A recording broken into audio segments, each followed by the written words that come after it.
ওকে, শুরু করছি 46তম বিসিএস লিখিত পরীক্ষায় আসা ট্রান্সলেশনের ইংরেজি অংশের ট্রান্সলেশন সমাধান। তো শুরুতে আমরা দেখেছি এই যে বড় একটা প্যাসেজ দেওয়া আছে, এই প্যাসেজটাকে আমরা বাক্য আকারে ছোট ছোট করে শেখাবো। এখানে ছোট ছোট ছোট বড় মিলিয়ে অনেকগুলো বাক্য আছে। তো যেমন এই যে এরকম একটা করে দাঁড়িয়ে দেওয়া বাক্যগুলোকে আমরা আলাদা আলাদা করে সমাধান করব। তো একসাথে একবার একটু জাস্ট রিডিং করে নেই, এরপরে আমরা ভেঙে ভেঙে আলোচনা করি। সবাই একটু একবার রিডিং করে নেন। জীবন গড়া প্রত্যেকটি আপেক্ষিক, জীবন গড়ার দৃষ্টিভঙ্গি বহুমাত্রিক, জীবন দৃষ্টি অবশ্যই ব্যক্তিক, এ ব্যক্তিক দৃষ্টিভঙ্গি সমষ্টির দ্বারা নিবেদিত হবে নাকি আপনার লয়ে বিবৃত রইবে তা নির্ভর করে ব্যক্তির সামাজিকরণ প্রক্রিয়ার উপর। মানুষ পরিবারকে অস্বীকার করতে পারে না, পরিশেষে অগ্রাহ্য করতে পারে না, প্রতিবেশীকে অবজ্ঞা করতে পারে না। এসবের মধ্যে দিয়ে সে যদি শেখে লেখাপড়া করে, যারা গাড়িতে চড়ে তারা, আচ্ছা, এসবের মধ্য দিয়ে সে যদি শেখে লেখাপড়া করে যারা গাড়িতে চড়ে তারা, তাহলে সে জীবনে সফল হতে পারে। আর যদি সে জানে জীবন জীবনের জন্য, মানুষ মানুষের জন্য, তাহলে সে ত্যাগী আদর্শবাদী হয়ে উঠতে পারে। এখন আমরা একটা একটা করে ভেঙে সলভ করব। আপনারা যারা পারবেন নিজেরা আগে থেকে উত্তর দেওয়ার চেষ্টা করবেন। প্রথমে আমরা 3টা সেন্টেন্স একবারে করব, দেখি আপনারা কে কে অনুবাদ করতে পারেন। ট্রান্সলেশনটা কে কে পারছেন একটু দেখি, চেষ্টা করেন তো, চেষ্টা করেন। 1 2 3 প্রথমে একটু বোঝার চেষ্টা করেন, না পারলে তো আমি আসি।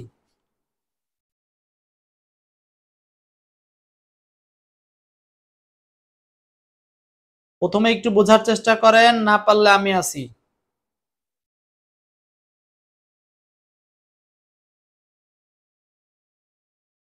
ওকে, এবার দেখেন। নাজিমউদ্দিন ইসরাত শেয়ার করেছেন, আমরা যে ধরনের সেন্টেন্সই হোক, আমরা যদি 9 কোডের অ্যাপ্লাই করতে পারি, পৃথিবীর সব বাক্যের ট্রান্সলেশন করতে পারবেন। এই যে 9 কোডের সেই থিওরিটাই আমরা আজকে দেখাবো এই ট্রান্সলেশনের মধ্যে একেবারে স্পষ্ট আকারে। তো 3টা সেন্টেন্স তাই 1 2 3 লিখেছি, কোনো সমস্যা নাই। প্রথম সেন্টেন্সটা বলছে জীবন গড়া প্রত্যয়টি আপেক্ষিক। তাহলে বাক্যটা কি? জীবন গড়া প্রত্যয়টি আপেক্ষিক। তাহলে আমাকে প্রথমে এই সেন্টেন্স সম্পর্কে লেখাটা বুঝতে হবে। লেখা বোঝা যাচ্ছে না? এখন তো বোঝা যাওয়ার কথা। ফারজানা, লেখা তো এখন বোঝা যাওয়ার কথা আপু। আমি আরো একটু ঠিক করে দিচ্ছি, কোনো সমস্যা নাই। ক্লিয়ার আছে?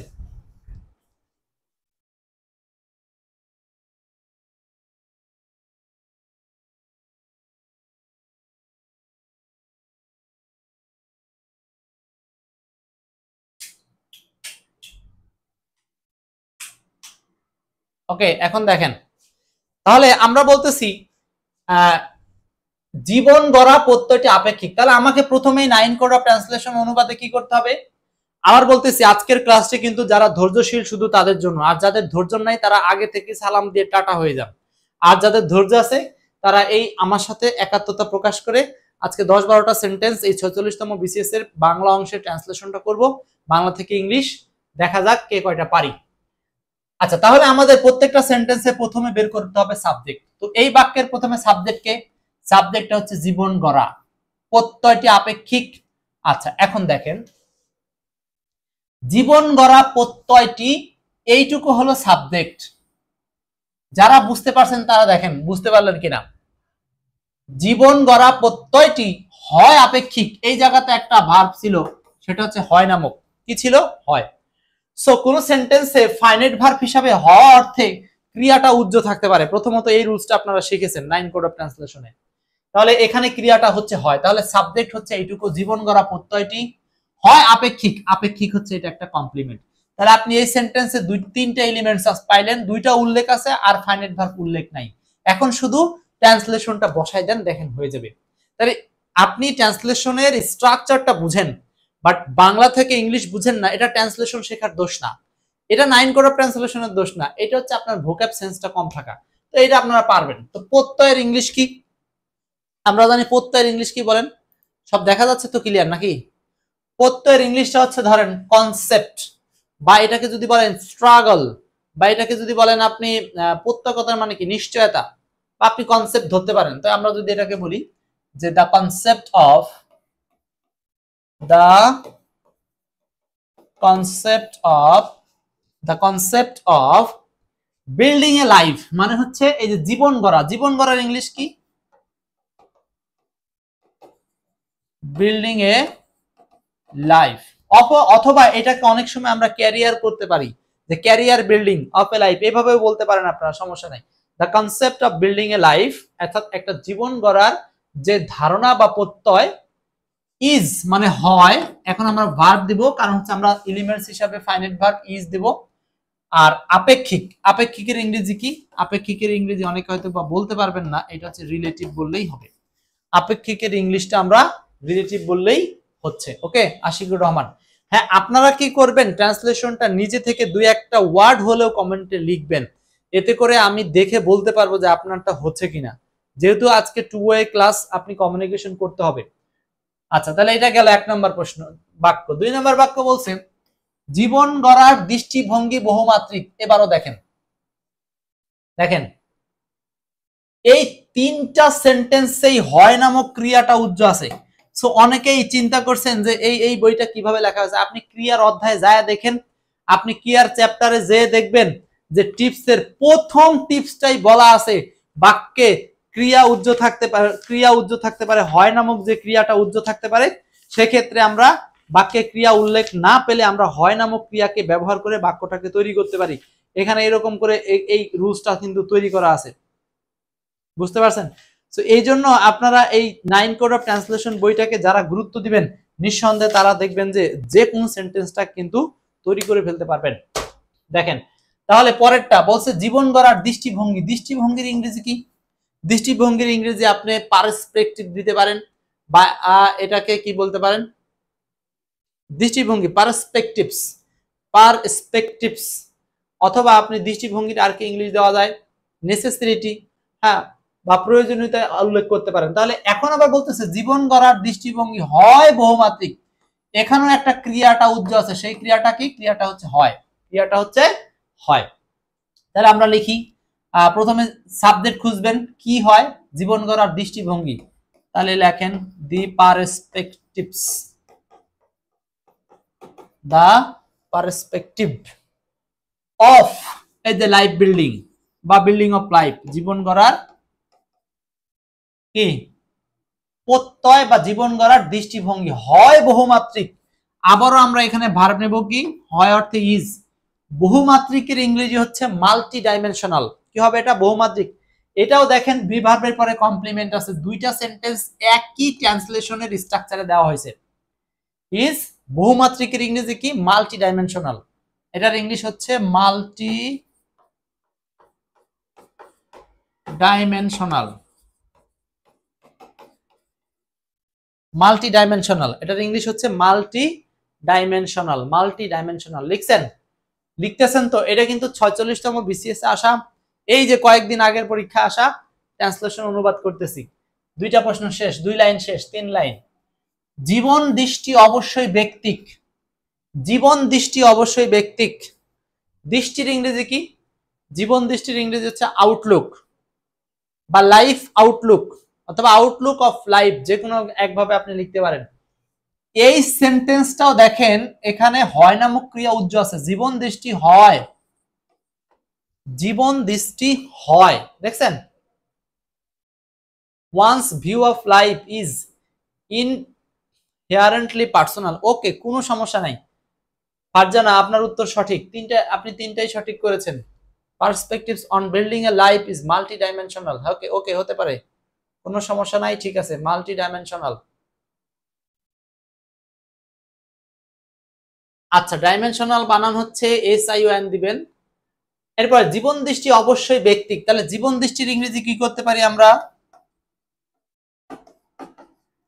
দ্য লাইফ আউটলুক, জীবন দৃষ্টি, অথবা এটাকে আপনি কি বলতে পারেন? ওয়ান্স ভিউ, একজনের ভিউ, এটা বলতে পারেন। দ্য লাইফ আউটলুক বা ওয়ান্স ভিউ ইজ, অবশ্যই এর ইংরেজি কি? অবশ্যই এর ইংরেজি সার্টেনলি দিতে পারেন, নিশ্চিতভাবে, বা নেসেসারিলি দিতে পারেন, অথবা ফারজানা দিছেন হচ্ছে ইনহারেন্টলি, এটাও দিতে পারেন, কোনো সমস্যা নাই। সার্টেনলি ব্যক্তিক, ব্যক্তিক শব্দটা হচ্ছে এটা কমপ্লিমেন্ট। কেন? যে বিষয়টা সাবজেক্ট সম্পর্কে অতিরিক্ত তথ্য দেয় সেটার নাম হচ্ছে কমপ্লিমেন্ট। তাহলে certainly personal, certainly personal, certainly personal. Okay, দেখেন তিনটা ছোট বাক্য দিয়েছে, তিনটাই একই স্ট্রাকচার থেকে দিয়েছে, একই টিপস থেকে দিয়েছে। এই বইটা খুলে দেখেন, আপনি পেয়ে যাবেন, টিপসের অংশে গেলেই পাবেন যে কোনো বাক্যে যদি ক্রিয়া সরাসরি উল্লেখ না থাকে তাহলে আমরা ওই বাক্যে হয় নামক ক্রিয়াটাকে উজ্জ অবস্থায় বের করে নিয়ে বাক্য তৈরি করতে পারি। বাহ, কি সুন্দরভাবে তিনটা সেন্টেন্স হয়ে গেল। ওকে, নেক্সট 4 নাম্বার। 4 নাম্বারটা একটু বাক্যটা একটু বড়। এখন দেখেন আপনাদেরকে সময় দিলাম 10-20 সেকেন্ড, একটু ভাববেন আগে, হ্যাঁ ভেবে তারপরে চেষ্টা করবেন। ভাবেন, এখানে 9 কোড আছে, এই 9 কোডের অ্যাপ্লাইটা এখানে আছে কিনা সেটাও আপনাকে বুঝতে হবে। ভাবেন, আর যাদের ক্লাসটা শেয়ার করার সুযোগ আছে একটু শেয়ার করে দিব, শেয়ার করার সুযোগ থাকলে শেয়ার করে দিব।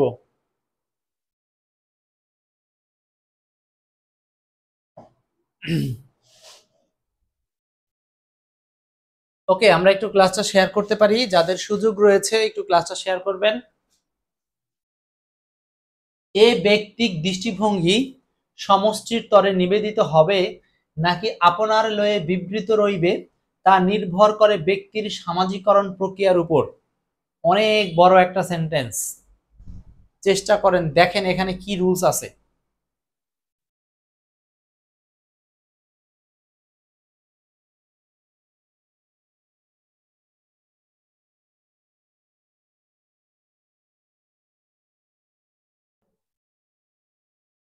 আগেই বলেছি আজকের ক্লাস কিন্তু ধৈর্যশীলদের ক্লাস। দেখেন বলছে এ ব্যক্তিক দৃষ্টিভঙ্গি সমষ্টির তরে নিবেদিত হবে, আচ্ছা, নাকি আপনার লয়ে মানে আপনার জন্য বিবৃতি রইবে তা, এই যে এখানে তা আর হচ্ছে নাকি, এই দুইটা জায়গাতে যদি আমরা একটু তাকাই তাহলে এখানে একটা সেন্টেন্স স্ট্রাকচার আসবে, সেটা হচ্ছে weather dot dot or, weather dot dot or, দুইটা জিনিস আছে। তাহলে এখানে দুইটা পার্টকে আমরা ওয়েদার ডট ডট অর দ্বারা তৈরি করব। তো প্রথমে আমরা ব্যবহার করব, এখন দেখেন আরেকটা জিনিস খেয়াল করেন, এটা একটা অংশ, নাকি আপনার বিবৃতি রইবে এটা একটা অংশ, মাঝখানে আছে কি নাকি, আর বাকি এইটা একটা অংশ। তার মানে এই সেন্টেন্সে তিনটা পোর্শন আছে।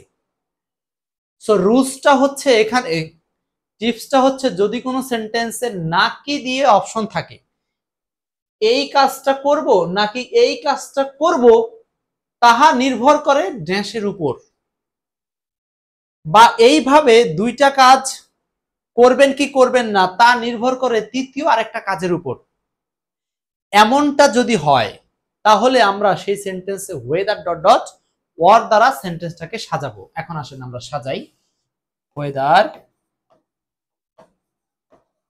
মানে এটা মূলত বরং অর্থে ব্যবহার করা হয়।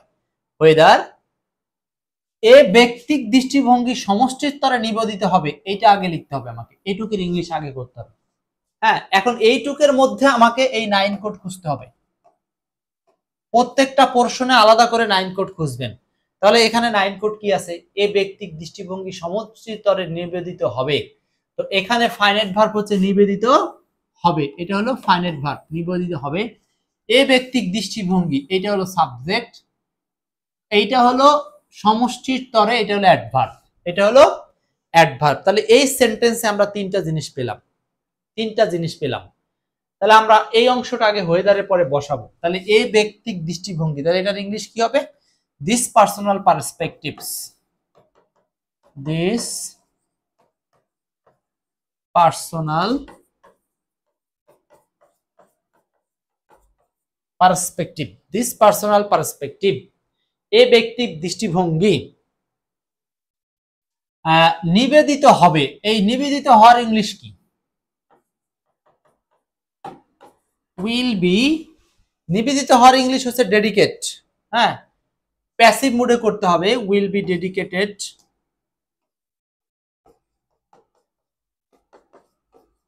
উইল বি ডেডিকেটেড, নিবেদিত হবে সমষ্টির তরে ডেডিকেটের সাথে প্রিপোজিশন বসে টু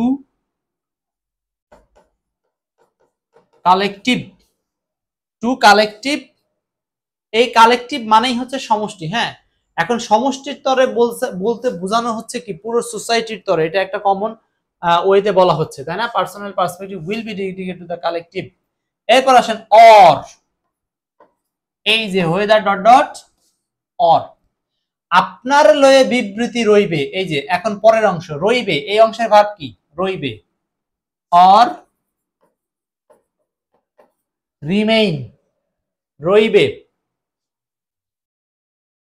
এখন এই অংশের আরেকটু কি হবে? রইবে। কিভাবে রইবে? Expressed in your own way, মানে এটা বলছে কি আপনার নিজস্ব ওয়েতে বা নিজস্ব উপায়ে বিবৃতি রইবে। এখন এই বিবৃতি কথাটা ইংলিশ কি? এক্সপ্রেসড, রিমেইন মানে রইবে। এখন আমরা যদি আপনার লয়ে বিবৃতি বা আপনার জন্য বিবৃতি এই অংশটার আলাদা ইংরেজি করতে চাই, তাহলে এটার আলাদা ইংরেজি হচ্ছে একজন বলছেন কি কনফাইন্ড, রিমেইন কনফাইন্ড। হ্যাঁ, এভাবে হতে পারে, কিন্তু আমরা আরেকটু ক্লিয়ার করতে পারি expressed in your own way.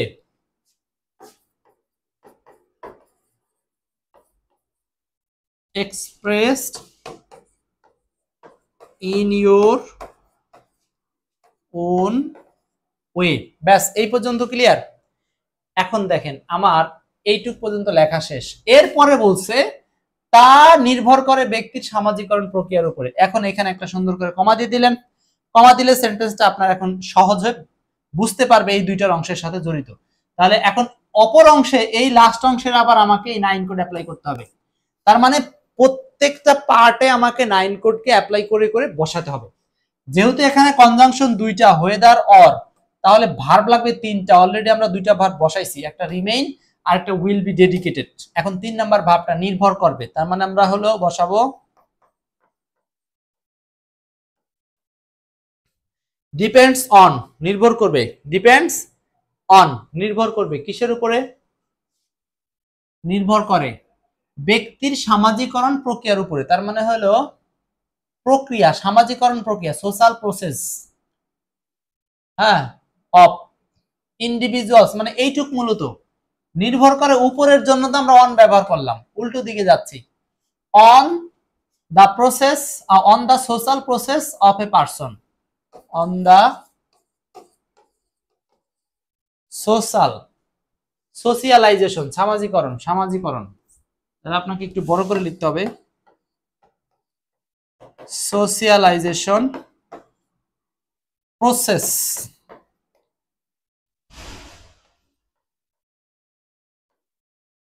Of a person. আমরা অফ এ পারসন না লিখে এটাকে ঘুরিয়েও লিখতে পারতাম, সেটা হচ্ছে on the individual socialisation process, মানে ইন্ডিভিজুয়ালস দিলেও হয়তো দুই ভাবে ব্যবহার করা যাবে। বলছেন ইন্ডিভিজুয়ালস প্রসেস, ব্যক্তির প্রক্রিয়া অফ সোশিয়ালাইজেশন। একটু ভুল আছে ফারজানা আক্তার, জাস্ট একটু চেঞ্জ করে দিলেই হয়ে যাবে। সেটা হচ্ছে এই যে র এর ব্যবহারটা কিন্তু ব্যক্তির সাথে আছে, তো সামাজিকরণের নাই। সো আপনি যার সাথে র আছে সেটাকে দিবেন হচ্ছে অফ প্রিপোজিশনের পরে, যার সাথে র আছে সেটাকে দিবেন অফ প্রিপোজিশনের পরে। ওকে, 4 নাম্বারটা কমপ্লিট। দেখেন তাহলে এগুলো কিন্তু কঠিন, আমি জানি ট্রান্সলেশন এই কঠিন ক্লাস সবার দ্বারা হবে না, এই জন্য কিছু স্টুডেন্ট আগে থেকেই পালাবে, কোনো সমস্যা নেই, পালাতে থাকেন। এরপর আসেন 5 নাম্বার, মানুষ পরিবারকে অস্বীকার করতে পারবে না। এটা তো একদম সহজ, মানুষ পরিবারকে অস্বীকার করতে পারবে না। বলেন কি করব? মানুষ পরিবারকে অস্বীকার করতে পারবে না।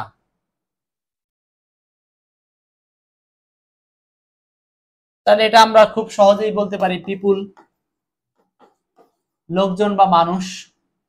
এটা হলো সাবজেক্ট পেয়ে গেলেন আপনি, 9 কোড অ্যাপ্লাই করেন, আপনি 9 কোড অ্যাপ্লাই করেন, খুঁজেন 9 কোড উপাদানগুলো খুঁজেন আর বসান, হয়ে যাবে। সাবজেক্ট কি? পিপুল। ভার্ব কি? অস্বীকার করতে পারবে না, পারে না, তার মানে হলো can not, can not deny, অস্বীকার করতে পারে না পরিবারকে, ক্যান নট ডিনাই, অস্বীকার করতে পারে না পরিবারকে। তো পরিবারকে ইংলিশ কি দিবেন? জাস্ট সিম্পলি বলে দেন দেয়ার ফ্যামিলি, অথবা ডিনাই দা ফ্যামিলি দিলে হবে। এখানে আপনি দেয়ার দিলে এটা স্পষ্ট হবে, না দিলেও হবে, শুধু দিলেও হবে। দা ফ্যামিলি, মানুষ পরিবারকে অস্বীকার করতে পারে না। People can not deny the family. বাস্তবে এটার বিপরীত হতে পারে, পরিবারকে প্রয়োজন হলে মাঝে মধ্যে অস্বীকার করার দরকার আছে। হ্যাঁ, people can not deny the family. Clear? দেখেন আমরা এই সেন্টেন্সে 9 কোডের কি কি এলিমেন্টস পেলাম। একটা পেলাম সাবজেক্ট, এটা পেলাম ফাইনাইট ভার্ব, 2 নাম্বার এলিমেন্টস পাইলেন, আর লাস্ট এটা পাইলেন হচ্ছে কি বা কাকে, এটা হলো অবজেক্ট। 3টে এলিমেন্টস পাইছেন। তার মানে 9 কোডের অ্যাপ্লাই করে এই সেন্টেন্সে আমরা 3টে এলিমেন্টস পেয়েছি। নেক্সট দেখেন পরের বাক্যটা, পরিশেষে অগ্রাহ্য করতে পারে না, প্রতিবেশীকে অবজ্ঞা করতে পারে না। ছোট ছোট আরো সেন্টেন্স আসছে। দেখেন অনেকে শুধু মনে করে বিসিএস এ মনে হয় বড় বড় সেন্টেন্স আসে, না, প্রয়োজনে কিন্তু অনেক ছোট ছোট বাক্য আসতে পারে। এই যে আমরা যেগুলো দেখতেছি ছোট ছোট সেন্টেন্স গুলো। এখন দেখেন পরিশেষে অগ্রাহ্য করতে পারে না, এইখানে আমরা যদি সেন্টেন্সটাকে একটু বিশ্লেষণ করি, পরিশেষে এটা হলো adverb, adverb of time, adverb of time. অগ্রাহ্য করতে পারে না, এইটুকু হলো ভার্ব। হ্যাঁ, একইভাবে দেখেন এই সেন্টেন্সে কিন্তু আপনি সরাসরি সাবজেক্ট খুঁজে পাচ্ছেন না। তো সাবজেক্ট খুঁজে না পাওয়ার কারণে আপনাকে ওই আগের সেন্টেন্সে সাবজেক্টটাকে টেনে আনতে হবে। আগের সেন্টেন্সে বলছিল মানুষ পরিবারকে অস্বীকার করতে পারে না, একইভাবে মানুষ পরিশেষে অগ্রাহ্য করতে পারে না। তার মানে এখানেও আপনি পিপুল শব্দটা বা ম্যান শব্দটাকে আনতে পারেন, কোনো সমস্যা নেই। অথবা চাইলে এখানে ওয়ান শব্দটা আনতে পারেন। যেখানে সাবজেক্ট পাওয়া যায় না সেখানে অর্থ অনুযায়ী সাবজেক্ট আনতে হয়। ঠিক আছে? তারপর এখানে আমরা কি করব, ক্যান নট, করতে পারে না, ক্যান নট অগ্রাহ্য, অগ্রাহ্য মানে সেই একই রকম, ডিনাই বা অস্বীকার করা, ডিনাই করা বা অস্বীকার করা। ক্যান নট বা ইগনোর করাও আপনি দিতে পারেন,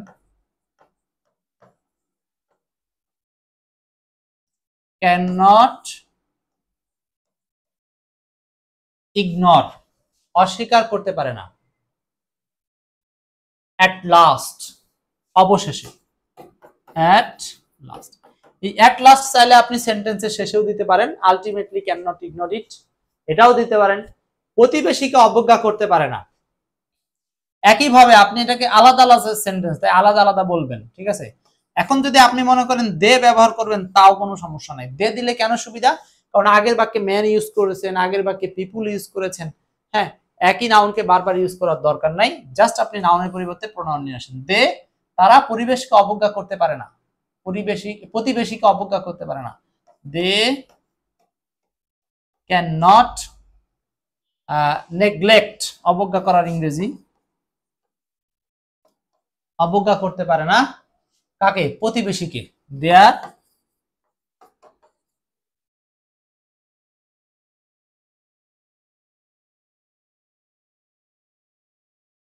neighbour.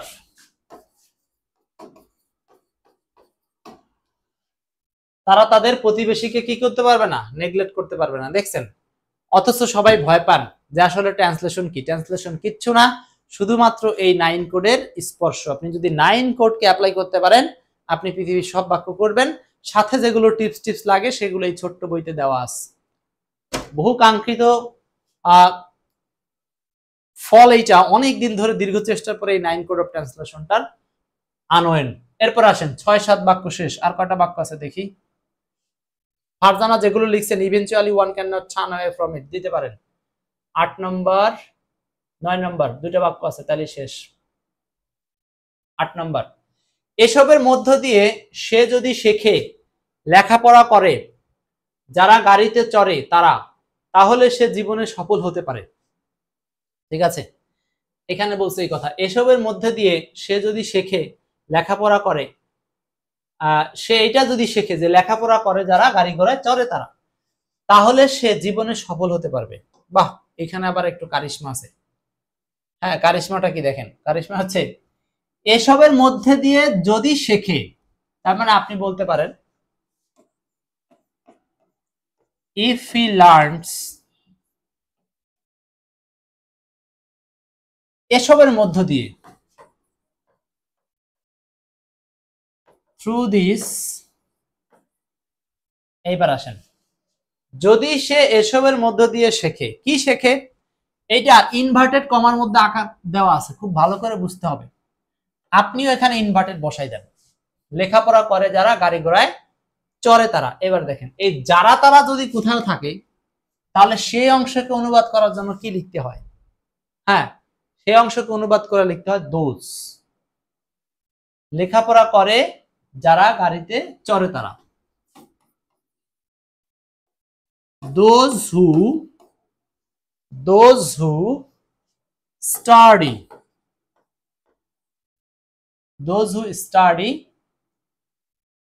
rides on, ride on car, গাড়ি ঘোড়ায় চড়ে তারা। এটাকে আমরা এইভাবে বলতে পারি, সমস্যা নেই। তাহলে সে জীবনে সফল হবে। এইবার দেখেন এই যে এই বাক্যটার মধ্যে ছিল যদি ডট ডট তাহলে, কোন সেন্টেন্সে যদি ডট ডট তাহলে বা যদি ডট ডট তবে এরকম থাকে, তাহলে আমরা ওই বাক্যে ইফ দ্বারা করতে পারি। তাহলে আমরা ইফ দ্বারা করলাম। এখন এইটা হচ্ছে ইফ অংশ, প্রেজেন্ট টেন্স। বাকি অংশ বলছে সে জীবনে সফল হতে পারে, তার মানে এই অংশটা হচ্ছে বাকি অংশ। এখন ইফ যুক্ত অংশ আগে আসছে, এখানে কমা দেন, বাকি অংশ বসান। হি অর শি আপনি একটা বললেই হবে, জীবনে সফল হতে পারে।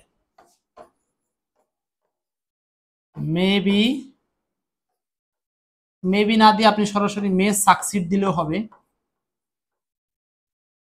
মে succeed in life, may succeed in life. কি বলছিলাম আগেই, কঠিন ক্লাস।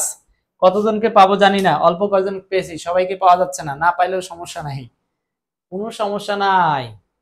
যাদের প্রয়োজন শুধু তারাই থাকলেই হচ্ছে। এই গেল 8টা সেন্টেন্স। হ্যাঁ, এবং আজকে 46তম বিসিএস এ আসা বড় ট্রান্সলেশনের সর্বশেষ বাক্য হলো এটা। 9 নম্বরটা সলভ করেন। 9,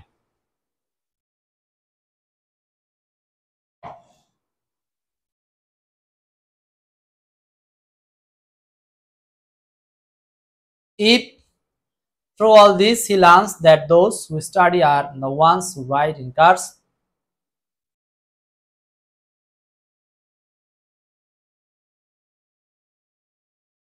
then he will consider that the path to success. আচ্ছা, একটু কঠিন কঠিন লাগছে যদিও, কিন্তু আপনার ভাষার প্রয়োজনে পুরোটা আসছে, কিছুটা একটু গ্যাপ আছে, আপনাকে এই গ্যাপটাকে বাদ দিতে হবে। আর বাদ বাকি এমনি বলা যায়, ঠিক আছে। আচ্ছা, এবার আসেন লাস্ট বাক্যটা। আর যদি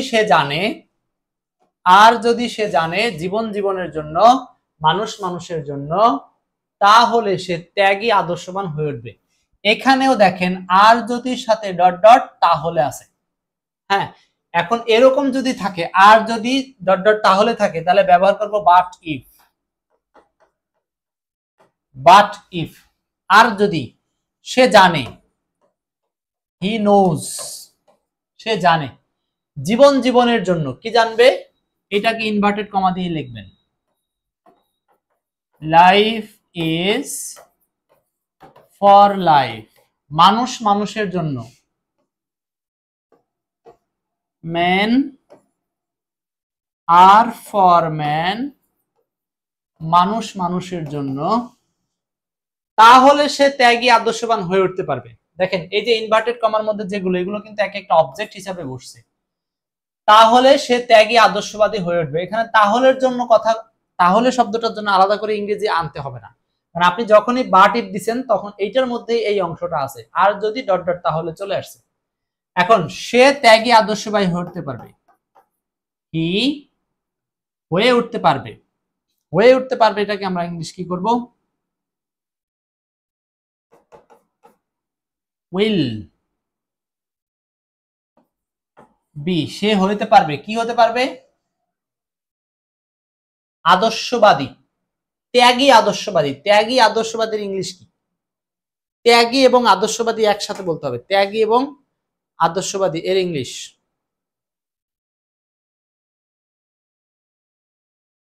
আদর্শবাদের ইংলিশ হচ্ছে আইডিয়ালিস্ট। হ্যাঁ, আর ত্যাগীর ইংলিশ হচ্ছে সেলফলেস বলতে পারেন,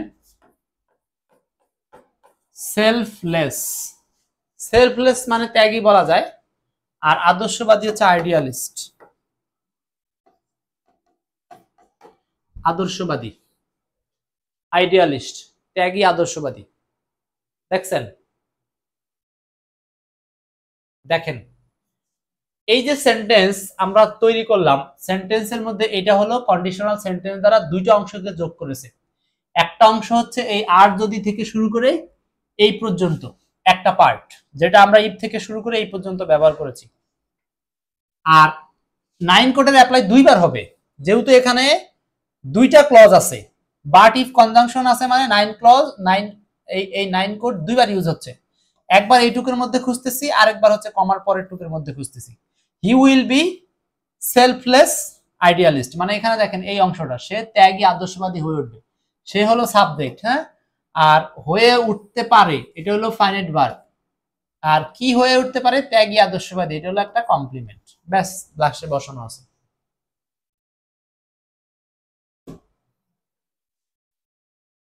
এই ছিল হচ্ছে আপনাদের জন্য রাখা 9 কোড অফ ট্রান্সলেশনের অধীনে আজকের আলোচ্য বিষয়। আমরা সলভ করলাম 46তম বিসিএসে আসা ইংরেজি অংশের ট্রান্সলেশন অংশটুকু। ঠিক আছে, সো আশা করি আপনাদের প্রয়োজন, এখান থেকে বেশ কিছু জিনিস শিখতে পেরেছেন, প্র্যাকটিস করতে পেরেছেন। এরকম আরো প্র্যাকটিস করতে চাইলে নিঃসন্দেহে আপনারা দ্রুত কালেকশন করে ফেলেন এই 9 কোড অফ ট্রান্সলেশন বইটি, যেখান থেকে হুবহু রুলস কিন্তু আপনারা বিভিন্ন পরীক্ষায় পেয়ে যাচ্ছেন, তার প্রমাণ এই বিসিএস। এর চেয়ে আর ভালো করে বলার কিছু নাই। ভালো থাকবেন। যারা মনোযোগ দিয়ে পুরো ক্লাস করেছেন সবাইকে অনেক ধন্যবাদ। আল্লাহ হাফেজ, আসসালামু আলাইকুম।